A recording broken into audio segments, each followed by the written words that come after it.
ওদের জানাই শুভ দুপুরের অনেক অনেক শুভেচ্ছা।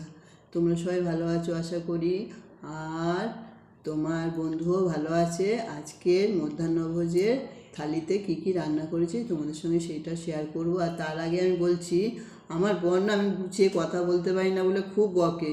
বন্ধুরা, তোমাদের একটা আমি অনুরোধ করছি, আমাকে তোমরা উল্টোপাল্টা কমেন্ট করো না, তাহলে আমি কান্না করে দেবো।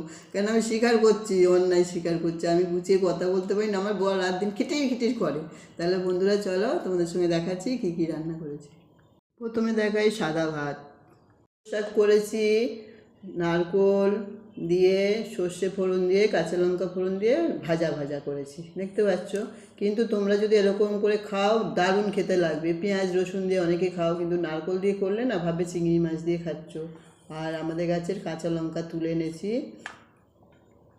মূলো ভাজা করেছি সর্ষে আর কালো জিরে ফোড়ন দিয়ে, কাঁচা লঙ্কা ফোড়ন দিয়ে মূলো ভাজা। একটু মিষ্টি দিয়েছি, মিষ্টি দিলে মূলোটা একটু ভালো লাগে খেতে।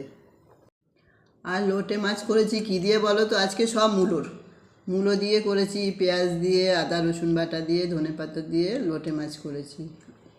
দেখো আমি গুতায় গুতায় পুরো কাঁকড়ার ঠ্যাং ভাঙিয়ে দিয়েছি, দেখেছো।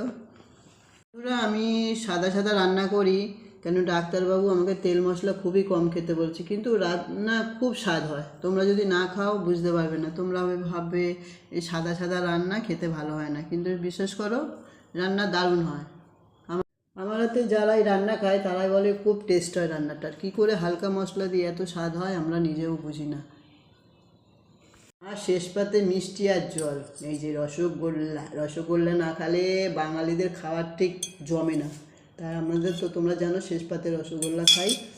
তা বন্ধুরা, আমিও খেতে বসেছি, তোমরাও খেতে বসো। তোমাদের সঙ্গে আবার পরে দেখা হবে।